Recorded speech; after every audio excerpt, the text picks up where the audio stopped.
What's up, guys? J'espère que vous allez bien et bienvenue à un tout nouvel épisode du podcast MVP de Ligue de Garage. Si vous ne le savez pas à ce point-ci, c'est le podcast numéro 1 dédié spécifiquement aux athlètes récréatifs, a.k.a. les MVP de Ligue de Garage. Et aujourd'hui, un podcast fort intéressant où je te drop littéralement des value bombs, je te drop des pépites d'or, des nuggets qui vont te permettre de venir optimiser à fond ton training, qui vont te permettre de littéralement avoir un split d'entraînement, de monter ta semaine d'entraînement comme un MVP de Ligue de Garage, d'avoir un training digne d'un MVP de Ligue de Garage. Et je vais te montrer comment le faire vraiment, dépendant du nombre de journées. Personnellement, je trouve qu'un split super intéressant, c'est d'y aller sur 4 jours, voire 5. Je dirais la majorité des MVP que j'entraîne s'entraînent 4 à 5 jours par semaine. C'est vraiment là qu'on trouve le sweet spot pour aller chercher des super bons résultats, une bonne récupération, puis avoir un bel équilibre aussi, veux pas, avec le reste de leur vie en dehors du gym, les différentes ligues dans lesquelles ils participent. Puis même si les gars que j'entraîne sont beaucoup impliqués dans le sport récréatif, la fin de semaine, ils aiment bien ça, aller faire une rando, aller passer du temps dehors, aller jouer au spike ball au parc, bref, juste faire des activités qui ont un peu plus de lousse le week-end. Fait que généralement, c'est ça, la majorité, ils préfèrent s'entraîner comme 4 à 5 fois semaine. Fait que je te montre comment venir optimiser ton split d'entraînement puis quoi faire un peu dans chaque journée pour que ce soit optimal, que tu t'entraînes 4 à 5 fois par semaine. Puis, si jamais tu écoutes ça puis toi, tu es plus genre à t'entraîner 2, 3 fois par semaine, j'ai toujours pour m'écrire, puis on prendra le temps de s'en jaser, voir comment tu pourrais optimiser ton training sur un 2-3 jours. Aujourd'hui, on focus vraiment sur 4 à 5 jours par semaine, mais c'est ça, si tu t'entraînes 2-3 jours par semaine, écris-moi, puis on prend le temps de regarder ça ensemble. Ça va me faire plaisir de t'aider à t'orienter là-dessus. Donc, comment monter vraiment ta semaine de training si tu t'entraînes 4 jours par semaine? Fait que, évidemment, si on s'entraîne 4 jours par semaine, on va avoir 4 journées de training. Je pense que c'est des maths super rapides à faire. Moi, ce que j'aime bien, puis en fait, ce qu'on fait avec la majorité de nos MVP, c'est que jour 1 de la semaine, on va faire une journée de bas du corps. Ben, en fait, surtout orienté sur le bas du corps, où ce qu'on va focuser davantage sur la puissance à la verticale, puis évidemment la force à la verticale aussi. Donc, généralement, c'est là qu'on va retrouver le gros de nos variantes de saut vertical. Puis c'est là qu'on va retrouver notre principale variante de squat où ce qu'on va loader plus lourd. Fait que c'est ça. Saut vertical, variante de squat. Puis quand je dis une variante de squat, il y en a pour qui justement ça va être peut-être du goblet squat pour ceux qui sont un peu moins avancés puis qui peuvent bénéficier du simple fait de faire un goblet squat puis que ça load en masse leurs jambes. Quelqu'un qui est un petit peu plus intermédiaire, ben généralement un goblet squat, ça le fera pas parce que le facteur limitant, ce sera pas les jambes, ça va être vraiment le tronc, le core, le upper back. Donc, on va aller plus vers des variantes, soit de squat comme du front squat, certains qui vont faire du back squat. Il y a des gens qui sont moins à l'aise avec les variantes de squat bilatéral, ben on va peut-être faire une variante de split squat, mais qui est plus stable. Puis quand je dis une variante de split squat qui est plus stable, ça pourrait être par exemple, vous voyez des fois faire dans mes stories, un split squat, en fait un Bulgarian split squat dans la Smith Machine, par exemple, qui t'amène beaucoup de stabilité, mais qui fait que, étant donné que tu as le gros de ton poids sur ta jambe avant, dans un split squat, donc même tu as à peu près 70 à 80% du poids qui est sur ta jambe avant, ben ça fait que tu peux vraiment pousser tes jambes à la limite, mais ça déload énormément ton lower back, ta colonne. Donc, quelque chose de genre, si tu n'as pas accès à une Smith Machine, ça pourrait être de mettre, par exemple, une safety bar sur tes épaules. Donc, la safety bar, c'est l'espèce de barre avec des poignées rattachées qui est en forme de... Pas en forme de hache, là, mais en tout cas, bref, tu as des poignées qui sont reposées sur chacune de tes épaules. Tu tiens ça en avant.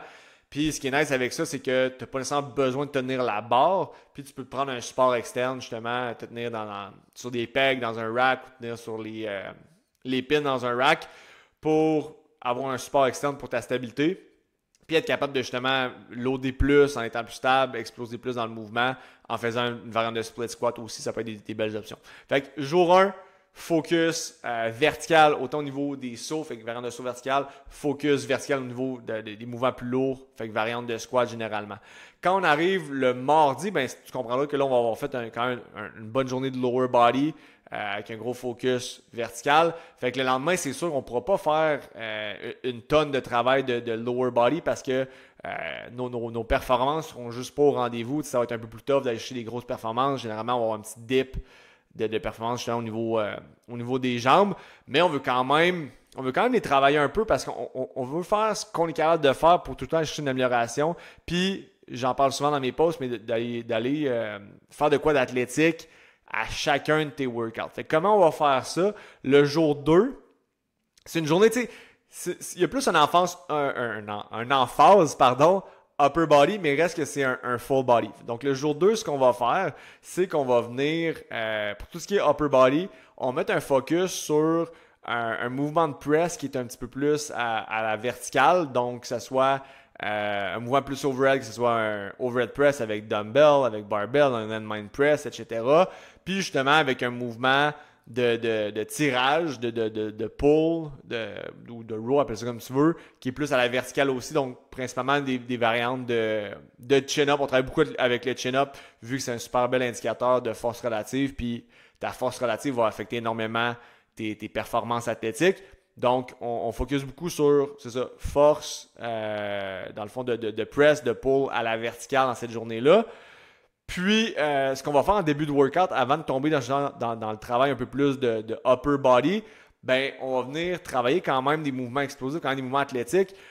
Généralement, on va faire un superset où ce qu'on va faire un mouvement de plio de bas jump, fait une variante de pogo jump, par exemple. Puis on va pairer ça avec un mouvement, en fait, un lancer de med ball plus latéral. Fait qu'on va travailler en rotation un peu plus. Fait qu'on va aller chercher vraiment, oui, encore une fois, du power puis de la réactivité, surtout à la verticale, mais dans un mouvement où c'est vraiment juste le gros, c'est vraiment ma cheville qui donne qui fait le travail, en fait. Oui, ça demande quand même un peu de stiffness, en fait, beaucoup de stiffness au niveau du genou pour pas qu'il plie, mais reste que c'est pas tant demandant, puis qu'il y a d'aller chercher des grosses performances sur un mouvement de même si la veille, on a fait un gros training de jambes.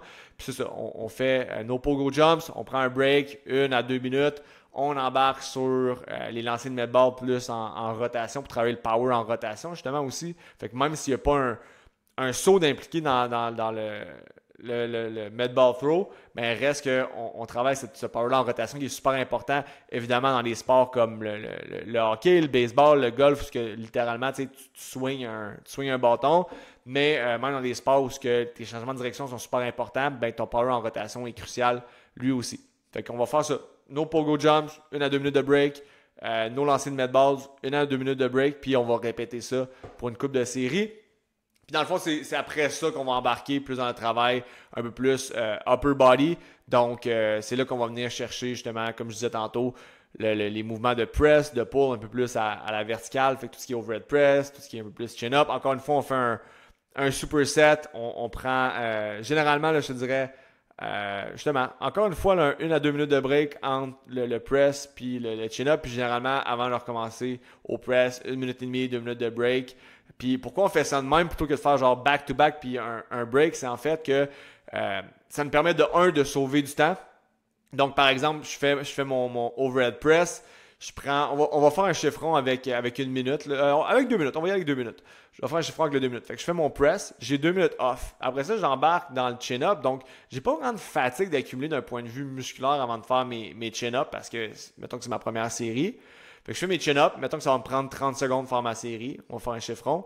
Et là, j'ai une autre 2 minutes de break avant de recommencer à mon press. Fait qu'entre 2 séries de press, j'ai littéralement 4 minutes et demie de break sur ce mouvement-là. Fait que c'est sûr, ton système nerveux est sollicité, mais musculairement parlant, tu as eu un 4 minutes et demie de break sur ce pattern-là. Mais en bout de ligne, on a réellement juste des 2 minutes de break qui séparent chacun des exercices. Donc, on sauve du temps.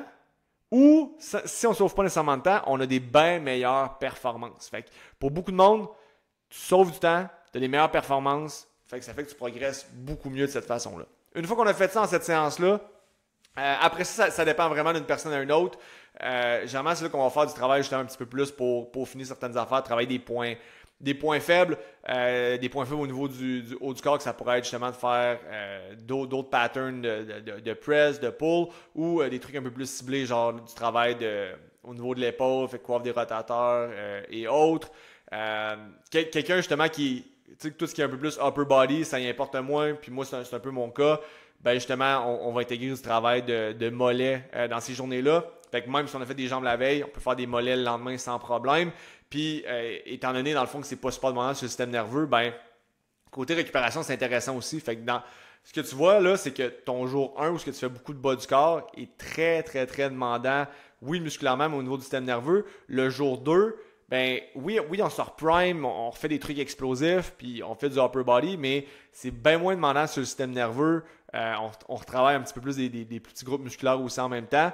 Fait que ça fait que c'est un training qui est un peu moins demandant sur le système nerveux. Donc ton système nerveux, ça lui donne un peu plus de temps pour récupérer avant ta prochaine grosse séance.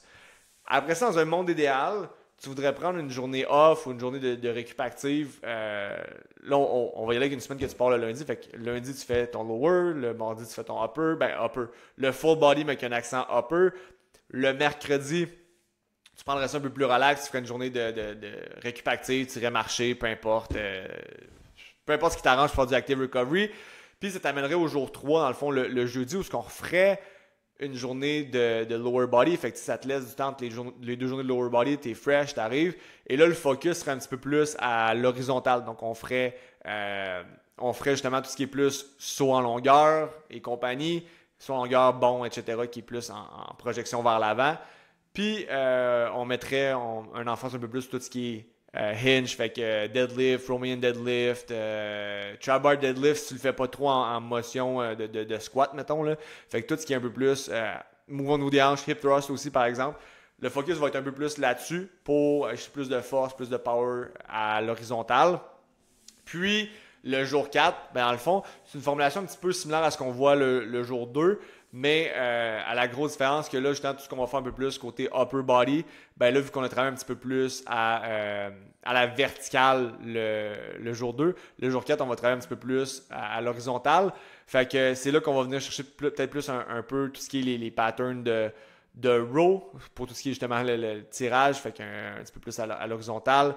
Variante de row, variante de bench press un peu plus flat. Puis ça, j'ai oublié de dire tantôt, by the way, excusez, j'ai passé droit par rapport à ça. La journée où on focus plus sur le upper body à la verticale, pour les press, ben soit ça va être justement une variante de overhead press, mais ça pourrait être aussi une variante de bench avec une inclinaison, par exemple. Une inclinaison d'au moins 30%, ça peut être plus par moment, dépendamment de ce que tu as besoin de travailler. Puis justement, le jour 4, où on va travailler un peu plus les press à l'horizontale, ben oui, ça peut être une variante de bench justement avec flat, une légère inclinaison genre à 15 degrés ou en decline. Ça pourrait être aussi des dips par exemple que j'aime beaucoup. Puis c'est juste dans le fond, si tu choisis le jour 2 de faire vraiment un vrai de vrai overhead press, fait que c'est pas de support sur ton dos ou ben un landmine press ou quoi que ce soit, j'irais plus le jour 4 avec une variante de bench. Puis la raison, c'est ça, dans le fond, c'est que tu veux couvrir quand même un bon range au niveau de l'épaule. Fait que c'est le principe du 90 degrés. J'ai pas inventé ça, j'ai appris ça de Kilo Strength Society. C'est que ça permet d'aller chercher un bon range de travail dans ton épaule, dans le fond, pour être fort à différents angles. Fait que si par exemple, le jour 2, tu fais un overhead press, ben le jour 4, tu peux focuser davantage sur une variante de bench qui est comme pas à 90 degrés au niveau de l'angle de ton bras. Si le jour 2, tu décides de plus faire un genre de incline bench, ça peut être un high incline bench aussi. Si tu choisis de faire une variante de bench, ben là, j'irais plus avec une variante justement, ça pourrait être encore un bench flat, mais ça pourrait être aussi une variante de dips, par exemple, pour aller chercher un angle un peu plus decline, aller chercher la différence de comme 90 degrés entre les deux mouvements. Mais encore une fois, c'est pas de quoi nécessairement que j'applique parfaitement à la lettre, mais tu veux tout ça pour te dire que tu veux quand même avoir des angles relativement différents entre ces deux séances-là. Puis en cas de doute, ben, tu es toujours mieux d'aller avec une plus grande inclinaison que pas assez. Puis en cas de doute, tu es toujours mieux d'aller vers des mouvements où tes omoplates, tes scaps sont capables de bouger librement dans l'espace. Ce que je veux dire par là, c'est, exemple, je fais un overhead press, je fais des dips, ben mes épaules ne sont pas pinées contre un banc, mes scaps sont capables de rotationner tout le long de ma cage thoracique. Fait que tu vas être beaucoup plus fort, oui, tes épaules vont être beaucoup plus en santé, puis cette force-là, ben, tu vas être mieux capable de la transférer quand tu vas être sur un terrain, par exemple. Personnellement, ce que j'aime mieux faire, justement, c'est que je vais toujours choisir le plus possible des variantes de press où mes scaps peuvent bouger librement. Puis je vais, autrement que ça, je vais plus souvent qu'autrement choisir des variantes de press ou qui vont être un peu plus inclinées, un peu plus close grip, des choses comme ça, parce que ça a juste un meilleur degré de transfert vers les autres angles. Tout ce que tu fais qui est plus incliné, qui est plus à l'horizontale, va avoir un transfert vers tout ce qui est plus horizontal puis décliné, mais l'inverse, c'est pas vrai. Ta force de bench ne transférera peut-être pas nécessairement sur ton overhead press, mais ton overhead press peut se transférer quand même relativement bien au niveau de ton bench. Donc, j'espère que ça fait du sens. Je ne veux pas vous mêler non plus avec ça. Mais en cas de doute, mouvements de press qui sont plus freeze cap, qui focus plus aussi sur ta force relative comme des dips. Puis en cas de doute, tout ce qui est plus close grip, dumbbell aussi, tout ce qui est plus incliné va être vraiment intéressant. Donc, je vais revenir à notre jour 4. Fait que jour 4, mouvement de press, comme je dis, qui est un peu plus à l'horizontale ou decline ou légère inclinaison, dépendamment de ce qu'on a fait le jour 2. Mouvement plus de row. Encore une fois, à la fin de la séance, même principe, on regarde qu'est-ce que j'ai besoin de travailler davantage. Si tu mes bras, si tu ma coiffe des rotateurs, si tu mes épaules, si tu mes mollets, par exemple. Et en début de séance, encore une fois, on va avoir de quoi d'un peu plus explosif. Mais encore une fois, tu sais, la veille, on a déjà fait des mouvements de saut qui sont quand même plus stressants, qui sont plus demandants autant sur le système nerveux que sur tes articulations aussi. Fait qu'à ce moment-là, ce que j'aime beaucoup placer, ça va être encore une fois un superset de 2 mouvements explosifs. Un qui va être un saut latéral, donc c'est ça, saut latéral à une jambe ou à 2 jambes, peu importe, mais plus saut latéral. Puis le fait que tu vas être plus à une jambe, ben, c'est un mouvement qui va demander plus de force que par exemple un saut en longueur ou un saut vertical. Fait que ça fait que le saut dépend un peu moins de tes tendons, un peu plus de tes muscles. Donc, encore une fois, moins drainant sur le système nerveux, puis aussi moins d'impact au niveau du bas du corps. Donc, j'aime bien mettre saut latéral. Encore une fois, 1 à 2 minutes de break. J'embarquerai après ça sur un med ball slam, mais justement un slam qui est à la verticale. On a travaillé en rotation en début de semaine. Là, on irait plus à la verticale. 1 à 2 minutes de break, puis je recommencerai la séquence avec mon saut latéral. Puis l'idée derrière ça, c'est que ça me permet de travailler souvent différentes qualités. Oui, d'acheter une belle variété. Puis tu sais, justement, la journée où on travaille un peu plus avec les pogo jump, qui est un peu plus à la verticale, ben, on passe avec de quoi qui est plus en rotation, qui est plus latéral. Puis la journée où on travaille un slam qui est plus à la verticale, ben, on fait un saut qui est un peu plus latéral. Donc, ça amène vraiment une stimulation qui est complète dans toute ta semaine où tu vas venir travailler vraiment ton power dans tous les plans pas possibles. De cette façon-là, tu vas être athlétique, tu vas être powerful, tu vas être fluide, que ce soit à la verticale, à l'horizontale, latéralement ou en rotation. Tout va être couvert dans ta semaine. Fait que de cette façon-là, tu vas être vraiment mieux. Tu vas être un athlète vraiment meilleur overall. Puis comme je te dis, jour 4 après ça, tu suis ça avec tes ventes de press row un peu plus à l'horizontale. Puis tu finis ça avec ce qui te manque. Maintenant, fait que ça, c'est pour ton split sur 4 jours. Fait que je fais juste un recap. Lundi, lower body avec un accent plus à vertical. Mardi, c'est un full body, mais plus accent upper body, un peu plus vertical avec pogo jump en début, mouvement de med ball en rotation. Jour 3, on y va avec un lower body qui est plus à l'horizontale. Jour 4, encore une fois, un full body mais accent upper plus à l'horizontale. Puis on commence la séance avec power latéral avec des sauts. Puis un slam, dans le fond, un mouvement de med ball à la verticale. Encore une fois, comme je disais, pour qu'il y ait moins des gros impacts, que ça soit un peu plus soft sur les jambes après une grosse journée de jambes la veille. Puis maintenant, si tu dis, OK, mais moi, ce que je veux m'entraîner 5 fois par semaine, ben, c'est de regarder c'est quoi tes objectifs. Tu sais, c'est quoi qui est le plus important pour toi? Est-ce que c'est de devenir plus athlétique en ce moment? Est-ce que c'est d'améliorer ta composition corporelle? Ou est-ce que c'est de juste comme prendre, tu sais, avoir une meilleure shape overall? Parce que la réalité, tu sais, on veut tout être plus athlétique, on veut tout avoir une meilleure shape, on veut tout, tu sais, se sentir comme des athlètes pros, mais pas dans les mêmes proportions. Il y en a que l'aspect de performance, c'est l'objectif à 90%, puis le look, c'est comme le 10% restant. Il y en a d'autres pour qui c'est plus comme l'aspect performance, c'est là à 40-50%, puis l'aspect look est là à 50-60%. Fait que c'est juste de regarder, c'est quoi qui est le plus important pour moi? C'est-tu mes performances, c'est-tu mon apparence, c'est-tu mon body comp, tu sais? Puis c'est pas juste une question de qu'est-ce que tu veux, mais aussi en ce moment d'être réaliste avec toi-même, c'est quoi que tu as le plus de besoin? Tu sais, si en ce moment ta composition corporelle n'est pas idéale, que tu es peut-être un peu overweight, ben de dire OK, même si ce que je veux, c'est être un top performant, ce qui va m'amener le plus de résultats, c'est d'avoir un meilleur body comp. OK, à travers ton entraînement, tu veux mettre un focus sur le body comp.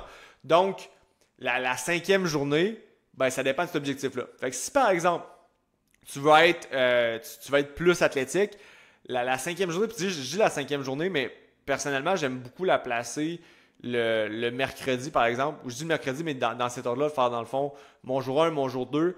Puis avant de faire le jour 3 que je t'ai expliqué dans le split de 4 jours, ben là, je ferais justement le workout qui est pas bonus, là, mais tu sais, le 5e workout dans le fond pour faire fitter ça là-dedans. Fait que je ferais 1, 2, workout spécialisation, on va dire ça de même, pour cibler ce que tu as besoin. Après ça, mon jour 3 deviendrait mon jour 4. Puis mon jour 4 deviendrait mon jour 5. J'espère que c'est clair. Tu pourrais aussi, dans le fond, plugger la journée de spécialisation à la fin de la semaine. Mais je trouve que ça se prête un peu moins bien avec toute la fatigue que tu vas avoir accumulée dans ta semaine. Puis ça va faire aussi que tu vas peut-être... tu n'auras peut-être pas beaucoup de temps entre tes 2 gros leg days. Fait que côté récupération puis côté performance, ce sera peut-être pas top.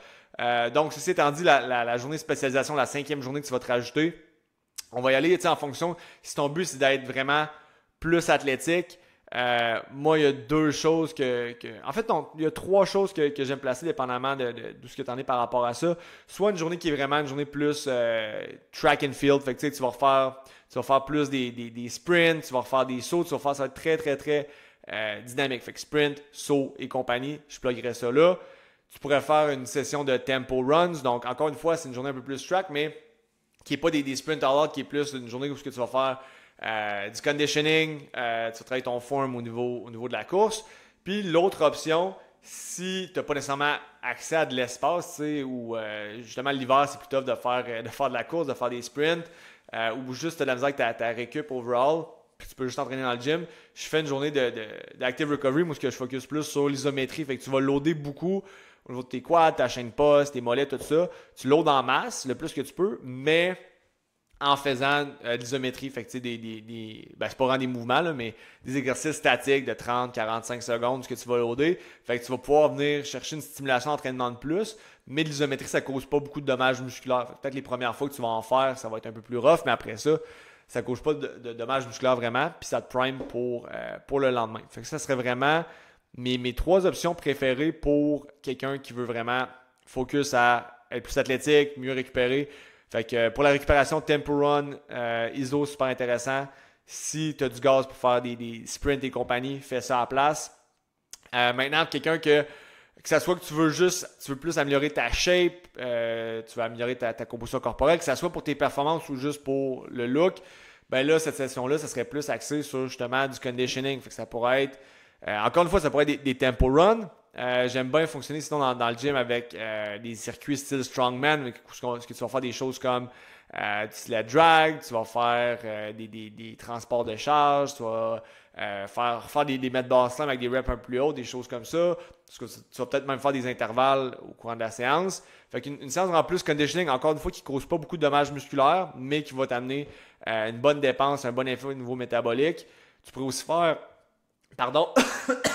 tu pourrais aussi faire une séance, j'en parle des fois dans des pauses, j'ai fait un podcast aussi là-dessus, une séance d'intervalle où tu alternerais sprint, jog, marche. Fait que l'exemple que je donne souvent, c'est sprint aller-retour d'un court de basket, jog aller-retour du court de basket, puis marche aller-retour du court de basket, puis tu répètes ça. Ça pourrait être une autre belle façon d'aller chercher du conditioning, acheter une dépense de plus pour te rapprocher justement du body comp que tu veux. Puis finalement, si tout ce que tu veux, c'est remplir ton jersey ou bien avoir des gros bras dans ta camisole de basket ou intimider le monde quand tu arrives au bâton à balle molle, à ce moment-là, je pluggerais juste une journée plus de bras, fait que du travail plus ciblé pour tes biceps, tes triceps, tes épaules. Tu pourrais même intégrer des choses comme quad des rotateurs, abs, mollets, etc. Une journée vraiment de travail plus ciblé. Fait que tu vas vraiment te challenger d'un point de vue musculaire, mais d'un point de vue qui est plus système nerveux, justement, c'est très peu demandant. Tu vas ressortir de là, tu vas avoir un feeling plus de OK, j'ai fait un active recovery. Dans le fond, ton corps overall va pas sentir de travailler tant que ça, mais tes muscles vont quand même avoir travaillé une shot. Puis de cette façon-là, ben, c'est ça. Tu vas avoir travaillé des petits points qui vont te faire look good un peu plus. Fait que ça serait un peu les stratégies que j'apporterais dépendamment de ce que tu as de besoin. Fait que tu as tes 4 journées, puis après ça, c'est de voir si tu en fais une cinquième, comment tu la remplis. Donc, que ça soit avec du travail plus de conditioning, du travail un peu plus athlétique, de vitesse, de sprint, ou avec du travail un peu plus style bodybuilding, puis il n'y a rien de mal contre ça. Il y en a des MVP que je coach que c'est un peu plus ça, puis c'est bien correct de même. Puis après ça, je dis 4 à 5 jours, puis mettons que tu devrais faire une sixième journée, ben là, tu pourrais venir plugger justement une sixième journée à la fin de tout ça. Ou ce que tu viens justement travailler une des séances, pas des qualités, mais une de ces choses-là à la fin de la semaine. Si tu veux faire une sixième séance, c'est de même que je procéderais parce que tu ne veux pas non plus faire 6 gros trainings dans ta semaine parce que tu vas te voir bien vite que si tu fais 6 gros trainings dans ta semaine, tu ne seras jamais capable de performer vraiment bien dans aucune des séances. Tu vas toujours traîner beaucoup de fatigue, oui musculaire, mais au niveau de ton système nerveux, puis ça va t'empêcher de bien performer d'une séance à une autre. Donc, si tu rajoutes une sixième séance, c'est juste de reprendre les mêmes concepts que je t'ai dit là pour plugger une séance de plus à la fin. Fait que, tu sais, la façon que j'irais, ça serait, mettons, jour 1, jour 2, training spécialité, jour 3, jour 4, training spécialité par exemple. Puis sinon, si tu y vas 5 jours, c'est jour 1, jour 2, training spécialité, jour 3, jour 4, that's it. Ou tu pourrais, après le jour 4, dans le fond, tu pourrais mettre training spécialité. Mais comme je te dis, si tu le fais par exemple le samedi, c'est correct. Mais si ça fait que tu fais du lower body le lundi, mercredi, ça se peut que ça te magane un petit peu plus puis que tu performes un peu moins bien. Puis finalement, s'il va 4 jours, c'est super simple, c'est jour 1, jour 2. Idéalement, une journée de break, jour 3, jour 4. Ou, dans ce que j'ai pas nommé, tu peux faire aussi jour 1, jour 2. Journée de break, active recovery, jour 3, journée de break, active recovery, puis jour 4 pour répartir ça dans ta semaine, dépendamment si tu t'entraînes le week-end ou pas. T'arranges ça à ton goût. Fait que ça fait le tour pour comment diviser ton entraînement, comment monter ta semaine d'entraînement comme un MVP pour performer comme un MVP. Fait que j'espère que ça va t'aider énormément à changer ton workout, à l'adapter à la limite. Le but derrière ça, c'est pas de nécessairement tout changer de A à Z, mais regarde les concepts que je t'ai présentés aujourd'hui dans le podcast, puis applique ça du mieux que tu peux à ta situation à toi. Ne serait-ce que, tu sais, je te donne un exemple, ne serait-ce que juste d'appliquer le concept que je te parle par rapport à orienter tes sauts dans une direction très similaire à ce que tu fais comme pattern au niveau de ton bas du corps, ça va déjà te donner un gros edge, ou que ce soit de juste rajouter du travail plus dynamique, plus explosif, tes journées qui sont plus axées sur le upper body. Why not, tu sais? Fait que t'es pas obligé de tout appliquer ça, mais prends ce que tu sens qui va fonctionner dans ton cas à toi, prends ce que tu sens qui va être pertinent pour toi, applique-le, laisse pas ça dormir, tu sais, fais pas juste écouter ça puis passer à autre chose. Trouve au moins une affaire que tu vas appliquer. Si tu appliques tout, honnêtement, tant mieux. Puis si tu appliques tout ça, tu vas voir, ça va donner des huge résultats. Mais applique au moins une affaire, puis déjà là, tu vas faire une bonne progression, des bons gains là-dessus. Fait que j'espère que ça t'a aidé. J'espère que tu vas l'appliquer. Si tu ne l'appliques pas, partage avec quelqu'un qui va le faire. Puis finalement, si tu es venu chercher de la valeur aujourd'hui, écoute, redonne la valeur en retour et laisse ton 5 étoiles sur le podcast. Ça me fait une fière chandelle. C'est tout ce que je te demande en retour. C'est gratuit le podcast. Il y a pas, tu le remarques, il n'y a pas de pub, il n'y a pas de commandite. C'est pas vrai, j'ai commencé à plugger des pubs de matelas ou bien de boissons énergisantes là-dedans. Moi, je fais ça parce que je suis passionné de le faire. J'aime ça puis je veux vous en redonner. Mais en échange, laisse un 5 étoiles. Ça me permet d'aider plus de gens comme toi, comme moi, à devenir les MVP de leur ligue de garage. Fait que là-dessus, un gros merci encore et on se voit la semaine prochaine.